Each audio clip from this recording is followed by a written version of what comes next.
Welcome to the Actor's Guide to the End of the World, Episode 2. We are officially on video. Sorry to disappoint you. This is what we look like.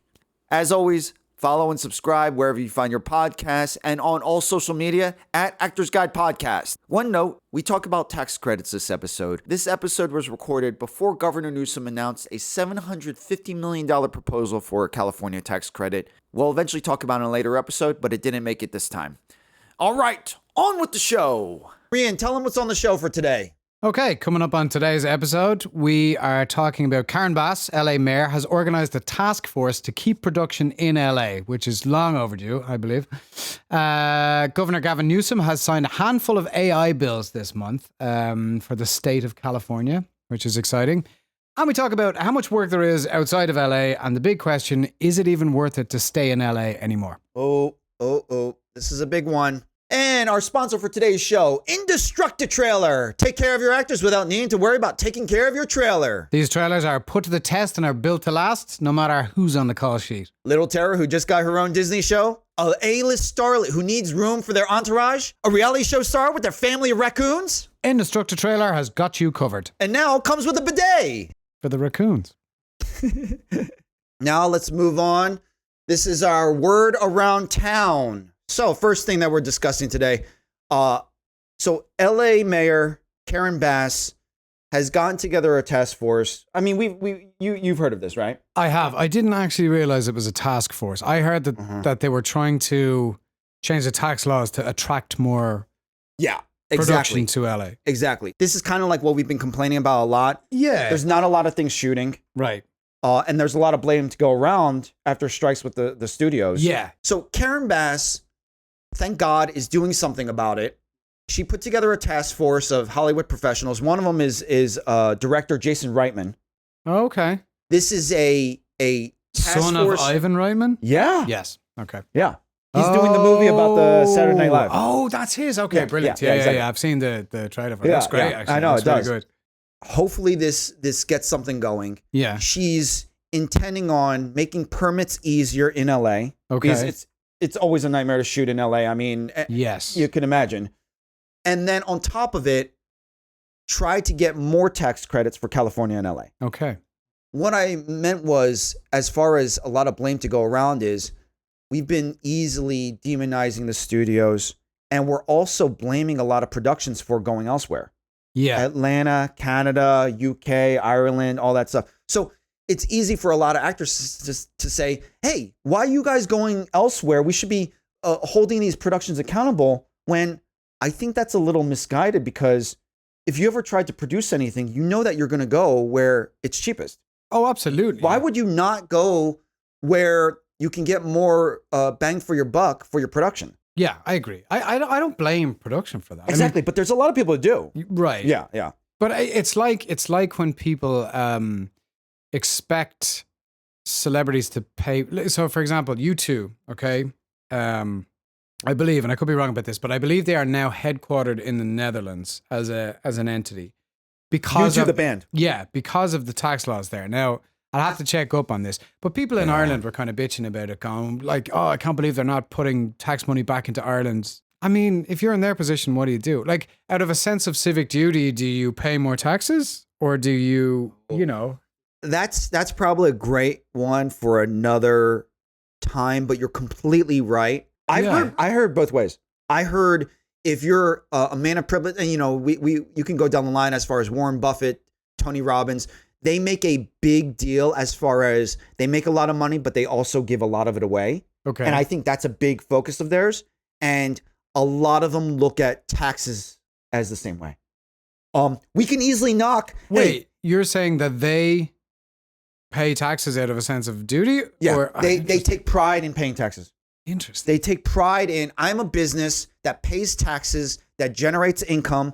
I employ a lot of people, and I also pay taxes and help the country. That's so fascinating. I know you're like, you don't even believe it. I haven't come across it. I haven't heard of somebody describe it in those terms. No, I have heard of that. Anyway, so back to tax credits. Right. Let's look at California compared to the other regions. We got New York, Georgia, UK, Canada, Australia. And this was in the Hollywood Reporter this past summer. Okay. So right now, the tax incentive for California is 20 or 30%. So compare that to New York. Okay. That's 40%, 30 Yeah. to 40%. Okay. Georgia is 20 to 30%. But the difference between Georgia and California is California has an annual cap for $330 million.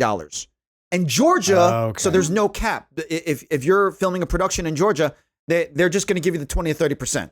Oh, yeah. Okay. So I see. So you see what we're saying, yeah. right? So New York is already beating us 30 or 40%, and their annual cap is $700 million versus California's $330 million. So that's already more beating than twice. Exactly. So right off the bat, California's at the lowest. Yeah. And we see why California's kind of being left behind as far as keeping productions here. Yeah. Yeah. So this is what we're looking at. By every metric, California's behind. Exactly. Okay, that's interesting. See, I would just say for people listening to this, Econ is an economy major. So he is the brains behind a lot of this episode. And in general, I should probably clarify, I actually was an econ major. That's not a joke. I am effectively floating down a lazy river on an inflatable tire. That's my contribution to this. I'm just kind of, if you're like me, just fucking buckle up and float along for the ride. And that's why we work so well. Yeah, I'm learning a lot from this. Yeah. I'm talking tax credit. So let's move on to this past month. Governor Newsom passed some huge AI bills. It kind of went under the radar. Look at him there smiling away. I know, exactly. Newsom was very happy about this. Actors, deceased celebrities, and their estates, whether they can hologram them and digitize them after they're dead. Oh, interesting. So these bills will cover that. Right. That's in California, though. Exactly. Well, what about other states? Can Exactly. You're right. You're right on it. Let me just rattle through these. So we have the first big one, AB 2602. So Good this name. was Good name. I know, right? It's a solid name. It just gets better. I'm sold. Yeah. If you thought that was good, we just wait till 1047. So we have AB 2602. This was an extension of the SAG contract that was passed in last year that we struck over. These contracts will nope, definitely not that one. They will definitely cover actors, and now they will cover non-union actors. Oh, that's but massive. Now, that's exactly. huge. So now non-union actors in California are covered. Brilliant. Pretty great, right? That's amazing. Exactly. Yeah. I think this is a big deal. AB 1836. This is the one that covers deceased performers. Picture of Elvis there. Yeah, exactly. For anybody who can't see, you can't screen. Exactly. I worked very hard on You this. did. This is like a proper PowerPoint presentation. You really.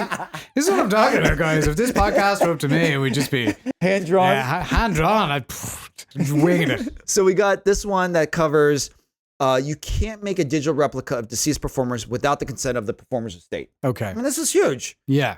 In California.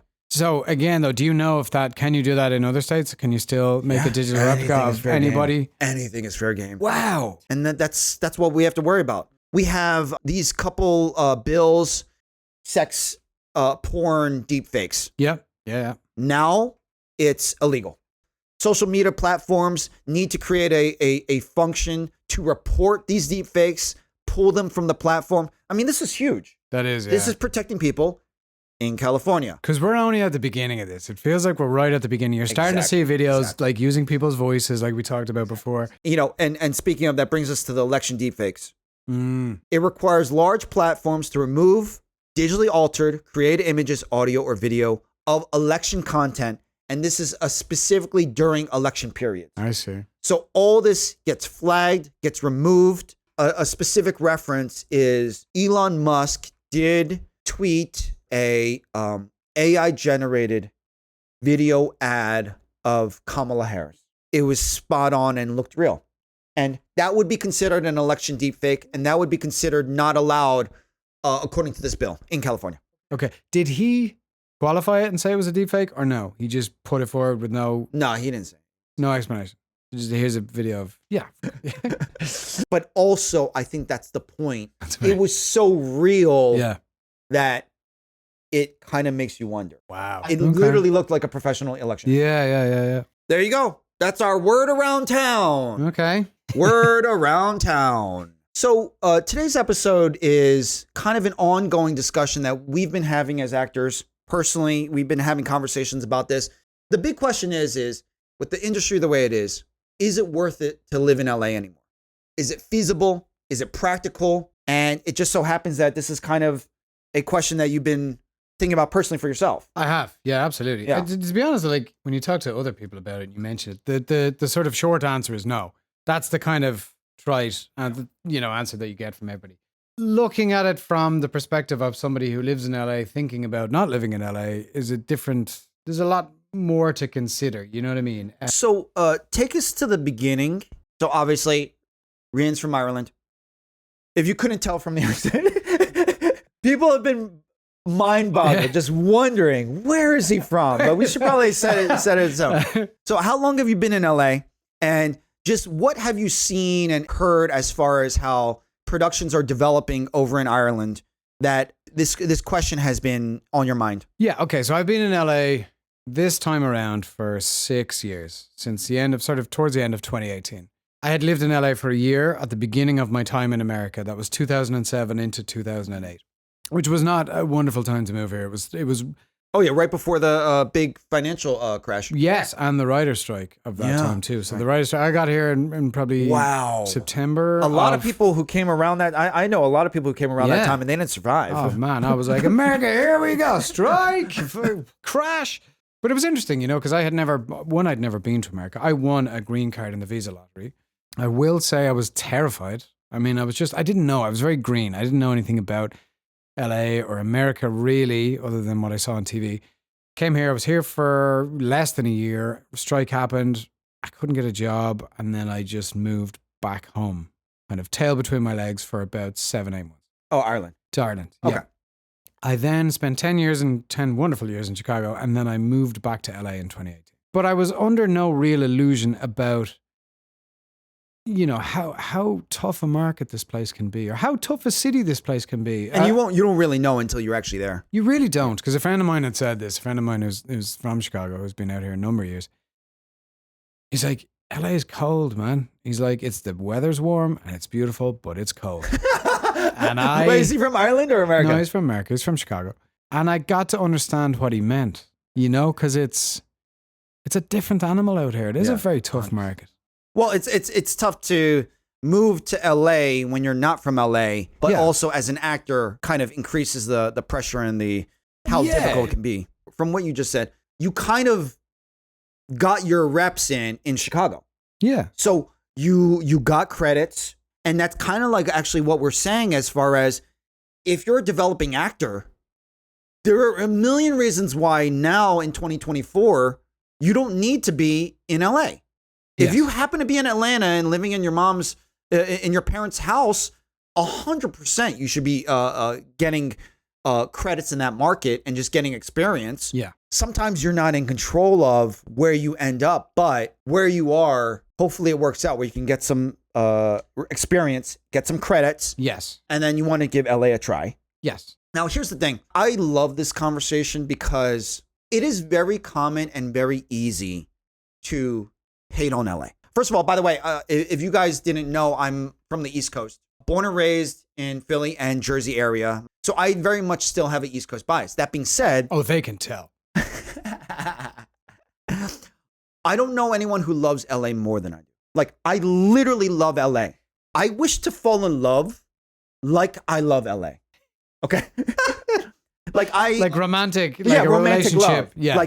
Like I drive down the freeway. I drive around the city, just listening to the radio all day, all night. I was just thinking of lines that you would say to a romantic partner, saying like, I love you more than the farmer's market. Outstanding. I love you like I love LA. So I'm on the other side of this conversation. I actually choose to be here. Yeah. And then the bonus is the Hollywood Ninja. There's a lot of actors who are like, oh, good God, I couldn't wait to leave LA. Back to the coal mines. Yeah. You know what I mean? Which kind of speaks to the type of person you are as well. That doesn't surprise me. Exactly. But it's not a shock. Yeah, You're a very exactly. positive person. Yeah, and yeah. How long did that take you to find a community? Like, how did you, was that a conscious decision? Or are you like, okay, I need to create a community? No. Absolutely not. I see. A lot of people consciously looking for friends, looking for community that you can trust. You can't really create best friends. Like, I feel like you move to a city, you need 2 years to get your sea legs. 100%. Yeah. I went on a date with this girl one time who was so intense, and was talking about her life in the sense of, I have the perfect life because I reverse engineer it. I think, who do I want to surround myself with? I find those people, I seek them out. And if somebody doesn't fit into my vision of my life, I cut them out immediately. And I'm like, that is a fucking nightmare. And that was the last you heard of her. I obviously wasn't on board with that. And at the end, there wasn't even a pretense of, do you want to do this again? I was like, wow. This was in Chicago years ago. Oh, okay. So it was a long time ago. If that conversation happened in LA, I wouldn't bet it. I wouldn't doubt it for a second. You go to a party, the person you're talking to is looking for someone more important than you to talk to. 100%. Exactly. Yeah. And it's crazy. so antithetical. Sure. And despite all that, I might be naive, but I feel like good people find good people. That's not naive at all. So this is an ongoing thing that you've been thinking about. A ton of productions that's happening in the UK area, Ireland. So what are the ins and outs of making that move as an actor? I'm in a very privileged position here, and I realize that in that, like, I am a US citizen now through naturalization. I am an Irish citizen, which makes me an EU citizen, which gives me access to the US, to Ireland, to the UK, and to the rest of Europe. That's so amazing. I can work a lot of places without any hassle, without visas, without, needing anything. What I've seen, just anecdotally, and from chatting to my friends at home in the UK, like in Ireland, in the UK, there's a lot of work there because of a lot of the tax stuff we discussed. A lot of productions have moved overseas. The industry has fundamentally changed. That's a big driver in the answer to the question, do you have to be in LA anymore? I am more likely to get seen for things in Ireland than I would be in the same way in LA, depending on the production. So let's talk about this. This is an ongoing question that you and me have been discussing. Yeah. So I have an Atlanta agent. I go out for a lot of Atlanta TV shows. Mm-hmm. And to be fair, those shows call me in more than LA. Ride the wave, the direction it's going in. And if they're going to call me in, I got to appreciate that and just really embrace that. Similarly, you have opportunities over in Ireland. And what is stopping you from still living in LA, but still having all those opportunities because you have agents? Is there does it just feel different, or is there actual block for you being 10 hours away? Like, you know what I mean? Break that down. Absolutely. Break that down, because I think a lot of I'm wondering how much of it is real versus mental versus just intuition. That's a great question. It's a lot of things. Yeah, I came here with the idea that I would always eventually go back. So maybe that's coloring a lot of this. That in my head, at the back of my head, I thought, well, eventually I'll go back to Ireland. Now, I'm just at a point in my life where I'm like, well, maybe that's something to really think about. There is a lot of work there. It's not solely a professional decision, although that does play I have personal relationships in Ireland, it's a very small community. So if people know you and they know you can do a job, you're more likely to get called in. The other side of that is everybody knows you. Like small town community. More colloquial feel, sure, absolutely. Because LA is so big and so anonymous. Part of me likes the kind of mystique and ego of living in LA and going home and going, yeah, I live in LA. I'm an actor in LA. And I wanted to go home with laurels and props. with loads of credits and loads of money and go, yeah, I'm a big shot in LA. And a part of the fear of going home, and this is just fear, is that if I go home and I just live in Ireland, I won't be special anymore. Rían's not a guy who lives in LA. He's not an actor in LA. He's just an actor in Dublin like the rest of us. After a while, because LA and acting in the industry is so tough, that gets really old if that's the only reason that's keeping you in LA. Yes. You know what I mean? 100%. It's like you're most likely in debt. You're spending more money on groceries. Your rent is twice as much. And that's a lot to upkeep, is people's need for that identity. Absolutely. You also booked a job in Ireland. We can't share too much about it yet, but this very well could be a sign. It's just kind of crazy how we've been talking about this and then this job happens. And it happened last year. I was home in Ireland and I booked a job last year around the same time. There you go. So, well, actually, let me ask you this. Yeah. Do you see yourself staying here? Is this a place that you think you'll be happy? I will say this. Not only do I see myself staying here, this apartment is rent controlled. I'm literally going to die in this apartment. I am right here. That's how I'm looking at the future. Okay. Part of me wishes that I was madly in love with LA the way you are. But it's strange because I don't know. I've never quite felt at home here. And I love where I live. I live close to the beach. I mean, you live in Santa Monica. You I can't live in pick Santa much, Monica, you a can't few pick blocks much from the better beach. places. It's beautiful. I love walking around it. Like, I genuinely can't believe I'm like, how did I end up here? This is amazing. And yet still, I'm missing something. This might be kind of like a sexy fling for you. Yeah. A sexy fling. It's not lifelong love, but it's a sexy fling, which is fine. Yeah. You had certain expectations. You needed to see what it was like. Fair. Because my version of your pickup line or your line to your partner would be, yeah, I'm sorry. I think I just love you as much as I love LA. So we're going to wrap it for today. So how we close the show, we have our hidden gems of the week. Hidden gems can be anything, I learned. Yeah. A recommendation. It could be a restaurant. It could be a book. It could be a film. It could be something way stupider and sillier than that. So what's your hidden gem of the week? Oh, no, I have two now. I just thought of another one when you said films. There's an Irish movie called Kneecap, which Michael Fassbender is in. It's about a rap group from Belfast who rap in the Irish language and English. A lot of people don't know Irish is also a language. But it's funny. It's loosely based on their real story, but it's a phenomenal movie. You know, it's funny. He's playing a real life rapper? This is a real life rap group called Kneecap, and this movie is they made a movie basically, sort of about their own lives, and they play themselves, and they're so good. They're not actors, but they're so good. Yeah, it's cool. Excellent.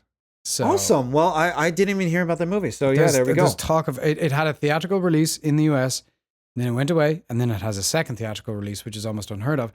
And there's talk of Oscar buzz. So if you get the chance to see Kneecap by the time this comes out, wow. Well, there you go. Maybe more people will know about it. That's a great hidden gem. Yeah. Hidden gem is it's a book called 4,000 Weeks.